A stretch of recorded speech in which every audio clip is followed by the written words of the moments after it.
Assalamualaikum warahmatullahi wabarakatuh.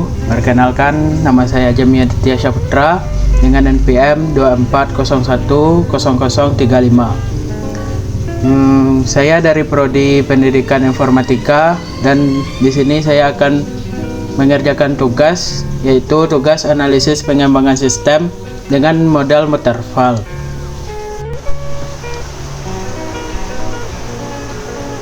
Latar belakang saya membuat video ini karena itu perkembangan teknologi informasi yang semakin besar yang menuntut adanya proses pengembangan perangkat lunak yang terstruktur, efektif, dan mampu menjamin kualitas sistem yang dihasilkan. Dalam dunia rekayasa perangkat lunak diperlukan suatu metode pengembangan sistem yang dapat memberi pedoman yang jelas dalam setiap tahapannya, mulai dari analisis kebutuhan hingga pemeliharaan sistem. Model waterfall merupakan salah satu metode software development life cycle atau SDLC yang telah digunakan secara luas karena memiliki alur pengerjaan yang sistematis, terdokumentasi dengan baik dan mudah dipahami. Dengan adanya model ini, tim pengembang dapat melakukan perencanaan secara terarah sehingga kesalahan dalam pengembangan dapat diminimalisir. Oleh karena itu, sangat penting untuk mempelajari konsep serta tahapan dalam model waterfall agar pengembangan sistem dapat dilakukan secara efektif dan menghasilkan perangkat lunak yang berkualitas.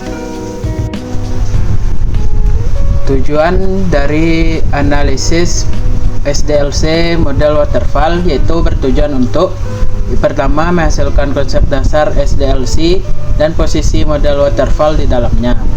Yang kedua, menguraikan tahap-tahapan dalam model waterfall secara jelas dan terstruktur.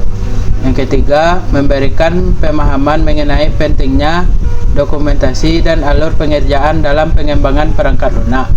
Yang keempat, menjadi bahan pembelajaran bagi mahasiswa atau praktisi dalam menerapkan metode waterfall proyek nyata.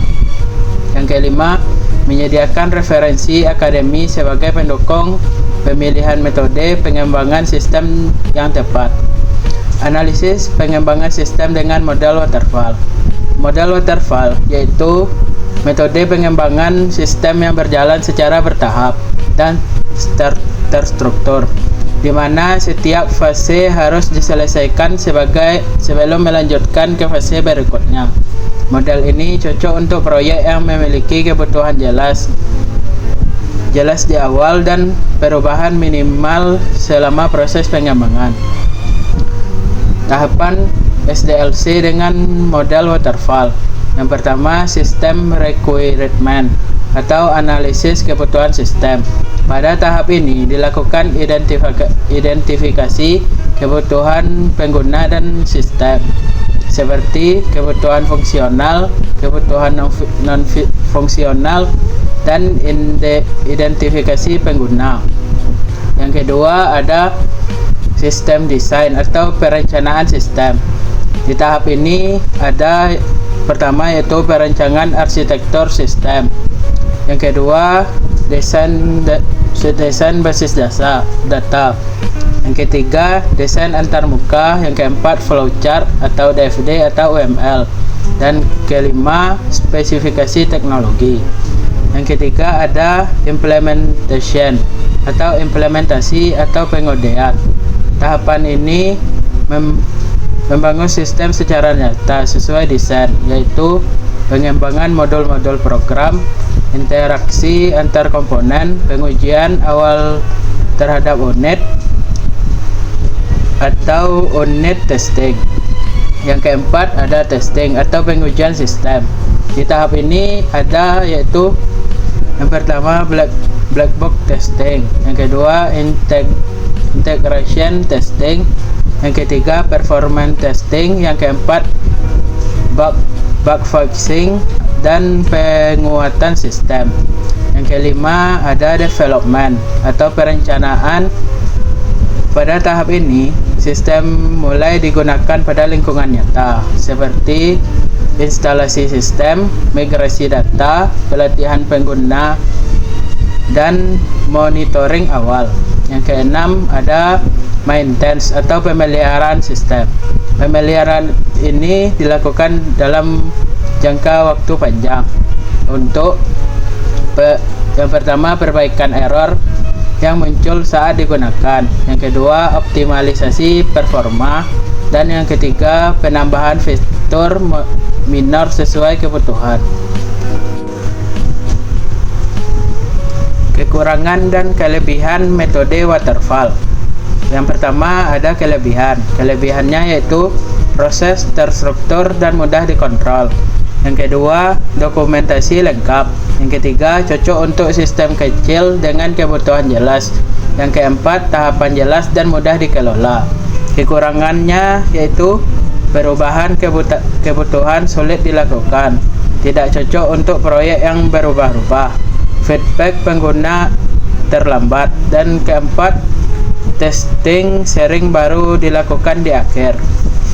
Kesimpulan dari materi ini yaitu modal waterfall sangat efektif digunakan pada proyek yang spesifikasinya sistem sudah jelas sejak awal dan perubahan ruang lingkup kecil dan tidak ada. Dokumentasi format diperlukan, lingkungan kerja terstruktur dan memiliki kontrol ketat. Tahap-tahap flowchart program kalkulator PHP. Yang pertama yaitu ada mulai. Untuk proses pemrograman dimulai. Yang kedua, input angka pertama. Pengguna memasukkan nilai angka pertama melalui form. Yang ketiga, input angka kedua untuk memasukkan nilai angka kedua. Dan keempat, pemilihan operator. Yang pertama ada penjumlahan, yang kedua pengurangan, yang ketiga perkalian, dan keempat pembagian. Yang kelima ada validasi input, yaitu program memeriksa apakah input berisi angka atau tidak. Yang keenam, cek operator. Cek operator yaitu untuk pertama, jika operatornya tambah maka menghasilkan hitungan sama dengan hasil sama dengan angka 1 tambah angka 2. Dan jika operator kurang maka hasil sama dengan angka 1 dikurang angka 2. Dan yang ketiga, jika operator kali maka hasil sama dengan angka 1 kali angka 2. Dan yang terakhir, jika operator bagi maka angka 2 sama dengan 0, maka tampilkan error tidak boleh membagi dengan 0. Jika tidak, program menghitung sama dengan hasil angka 1 tambah angka 2. Yang ketujuh yaitu menampilkan hasil.